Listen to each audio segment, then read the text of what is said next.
तर झालंच आहे, नाश्ता वगैरे पण झाला. आता आपण जाऊ गाडी काढू. चला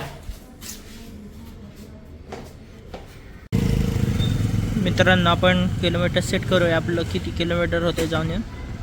ओके, चला आता निघूया.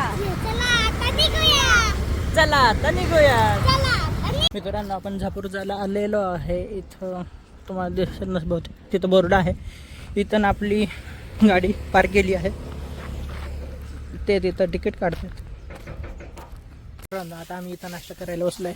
हे पहा, सुंदर भेळ, कांदा, लोणचं, मिरची लोणचं. बाय. हे मागच्या काळीचं ब्रेड आहे. आम्हाला झापरजामध्ये कोण भेटला माहिती का? ऐश्वर्या नारकर आणि अविनाश नारकर, दोघं कप्पल खूप छान वाटतात. अगदी आहे तसे जसे रीलमध्ये दिसतात सेम